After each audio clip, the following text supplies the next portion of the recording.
March 10, 1945. The people of Tokyo believed their city was untouchable.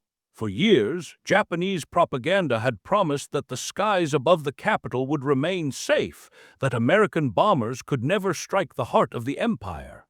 Yet, in the first hours of that morning, reality shattered. The night air itself seemed to ignite as glowing embers drifted down from the heavens. What at first looked like snow soon revealed itself as a new kind of fire, one that clung, spread, and devoured everything it touched. Survivors would later say the rain was on fire, and in that terrible moment, Japan's confidence in victory began to unravel. This was not the work of a single raid, nor the result of one weapon alone, but the culmination of American innovation, industrial might, and ruthless strategy. The B-29 Superfortress, America's most advanced bomber, had brought the home islands within reach. But it was not simply the aircraft that broke Japan's spirit, it was the cargo those bombers carried. The M-69 incendiary cluster bomb, fueled by napalm, a sticky chemical fire designed for Japan's wooden cities. It was a weapon calculated not just to burn buildings, but to collapse morale, to erase the very idea of safety, and to turn confidence into fear. The shift had begun under Major General Curtis LeMay, a commander known for his cold pragmatism. Frustrated by the failures of high-altitude precision raids, he gambled on something radical: low-altitude night attacks, stripped of defensive guns, loaded only with incendiaries. His crews were ordered to fly into the darkness, defenseless, and unleash rivers of fire. It was a decision that violated conventional doctrine but promised devastating efficiency. For LeMay, the arithmetic was brutal but clear: destroy Japan's cities or face the costlier alternative of an invasion. The Japanese military had not considered this possibility. Their preparations assumed daylight attacks from high above, not swarms of bombers flying at treetop level under the cover of night. Fire brigades practiced with wooden buckets and sand, convinced they could contain ordinary blazes. But what fell from the sky on that March night was no ordinary blaze. It was a storm engineered in laboratories and tested on replica Japanese neighborhoods in the Utah desert. When the bomb struck, water only spread the flames, paper walls exploded into fire, and even canals boiled. Within hours, districts of Tokyo ceased to exist, reduced to ash and silence. The raid on Tokyo was more than destruction, it was revelation. For years, Japanese citizens were told that their fire brigades, their emperor's divinity, and their national spirit would shield them. Yet as the incendiaries cascaded from the sky, those assurances dissolved in minutes. The M-69 bomblets struck with terrifying precision. On impact, their steel casings split, releasing streams of jellied gasoline that ignited into blazing rivers. Flames spread across entire blocks at once, leaping from roof to roof in seconds. Traditional wooden houses, so familiar, so deeply tied to Japanese culture, became fuel for a firestorm. What the Japanese population did not know was that this outcome had been calculated long before the first B-29 crossed their skies. In the Utah desert, American scientists had built exact replicas of Japanese neighborhoods. Sliding paper doors, tatami mats, cedar beams, all carefully reproduced to study how they burned. Test after test revealed the same outcome: water could not quench napalm. Buckets of sand, the favored civilian defense, were useless. The bomb was engineered to defeat the very fabric of Japan's cities. By 1945, the data proved grimly reliable. One M-69 cluster could ignite an area of 2,500 square feet. Multiply that by thousands, and an entire metropolis was doomed. LeMay's gamble was vindicated that night. He had stripped the bombers of their heavy guns, betting that Japanese defenses could not stop a massed nighttime assault. He was right. Anti-aircraft fire was sporadic. Night fighters rarely found their marks, and American losses were minimal compared to the scale of devastation inflicted below. At altitudes between 5,000 and 7,000 feet, B-29 crews watched in disbelief as their bombs transformed Tokyo into a single furnace. Pilots reported turbulence so violent from the rising heat that their 140,000-pound aircraft were tossed like leaves in a gale. For the men on the ground, there was no defense. The firestorm generated its own weather, winds so fierce they uprooted trees, flames leaping hundreds of feet, oxygen sucked from shelters where families suffocated in darkness. Entire neighborhoods vanished before survivors could even comprehend what had happened. In 2.5 hours, 15 square miles of Tokyo had been erased. By dawn, the cityscape was nothing more than smoldering ash. The illusion of Japanese invulnerability had been consumed with it, leaving only the truth. America could reach any city at any time and destroy it utterly. The morning after the raid revealed a landscape almost beyond human comprehension. Reconnaissance aircraft circled the ruins, capturing photographs that stunned even American analysts. What had been a dense, vibrant city was now a wasteland. 15 square miles of Tokyo had been obliterated, 267,000 buildings reduced to ash, more than 1 million people left homeless.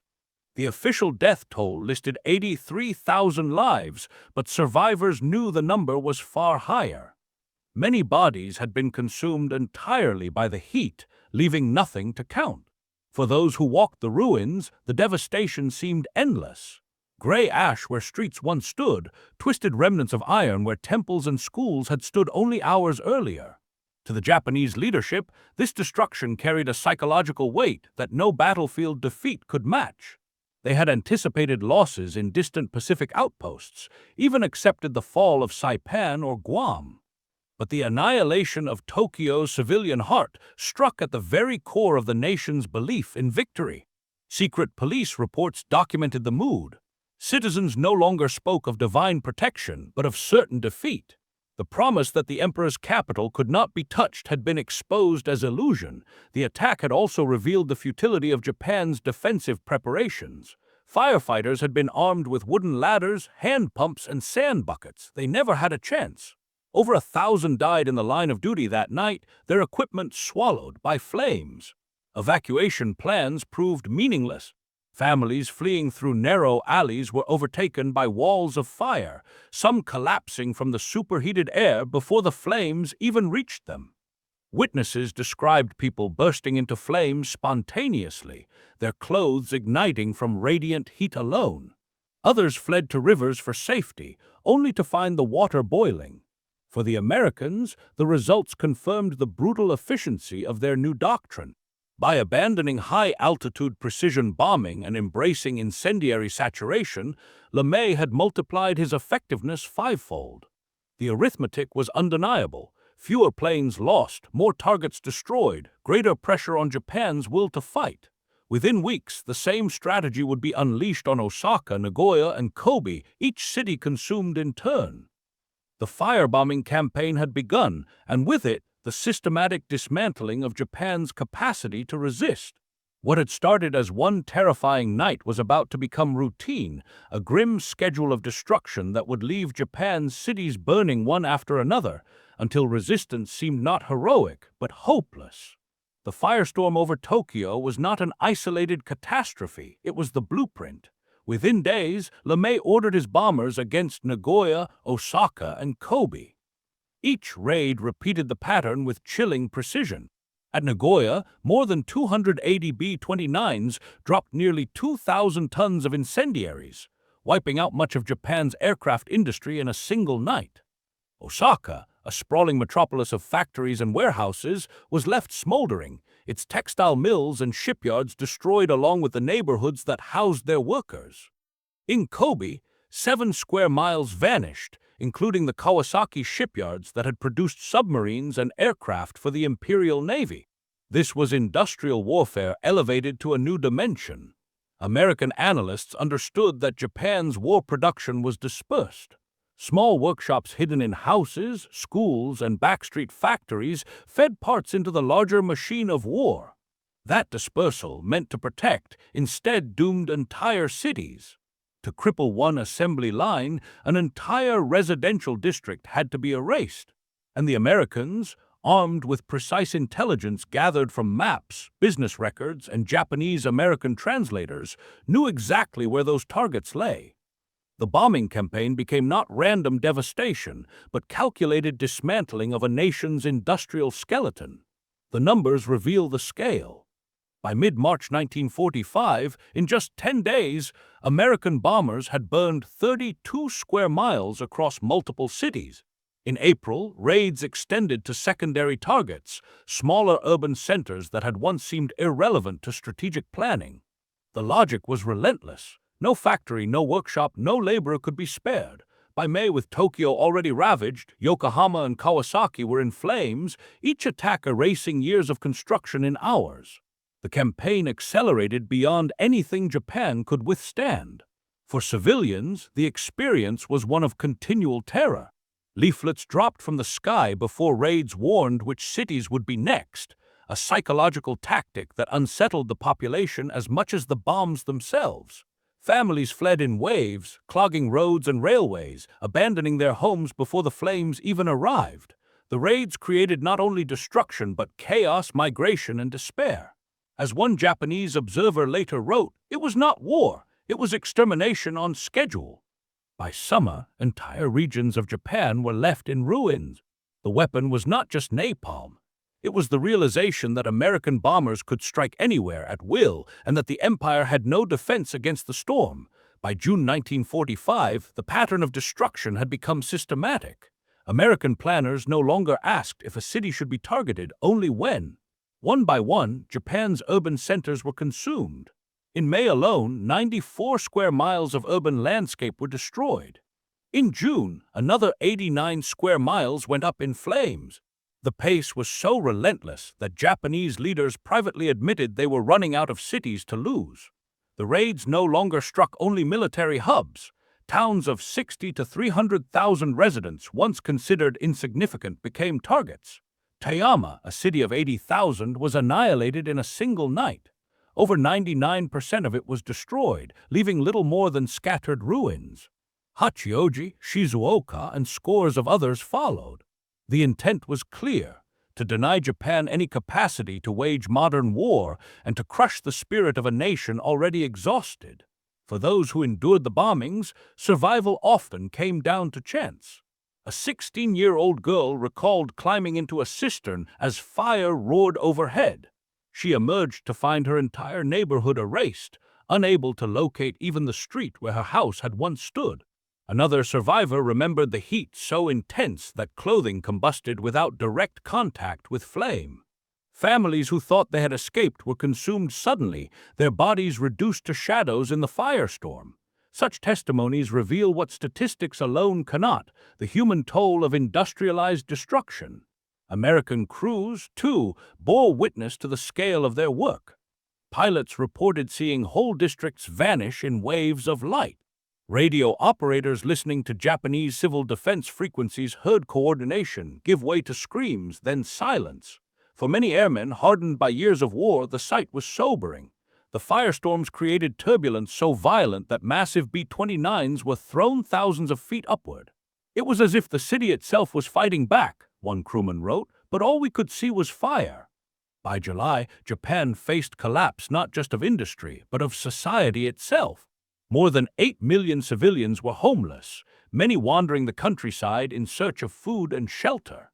Factories that survived the flames could no longer function. Workers had no homes, no transport, no families left to sustain them. What had begun as an air campaign had evolved into something larger: the dismantling of an entire civilization from above. By the summer of 1945, Japan's fate was sealed long before the mushroom clouds rose over Hiroshima and Nagasaki. The firebombing campaign had already reduced 66 cities to ruin, leaving nearly a third of the nation's urban population homeless.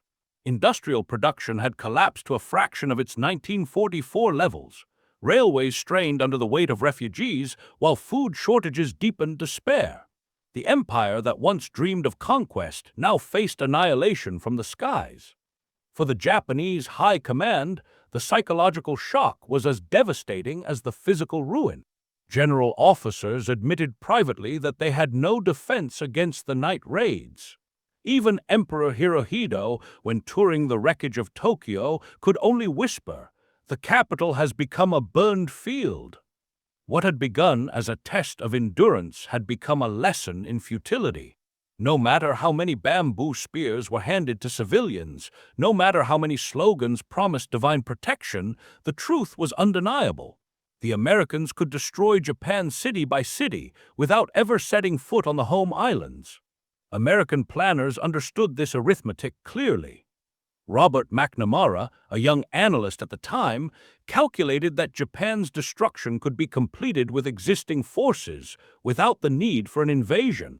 Curtis LeMay, the architect of the fire raids, later admitted the moral burden of his choice.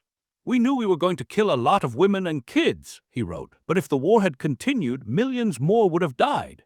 His words reflected not triumph, but the cold reasoning of industrial warfare. For survivors, however, morality was not a calculation, it was memory. Children orphaned overnight, families buried in the ashes, entire neighborhoods wiped from maps. Their testimonies, preserved in later decades, describe not strategy but terror. The sound of fire roaring like a hurricane, the smell of burning flesh, the silence that followed when everything familiar was gone. These voices remind us that beneath every statistic lay human lives consumed by the flames.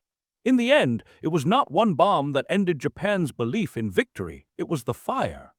Fire that fell like rain, boiled rivers, created its own storms, and erased entire cities. It was this weapon, forged from chemistry and unleashed by industry, that convinced a nation once certain of divine protection that surrender was the only path left.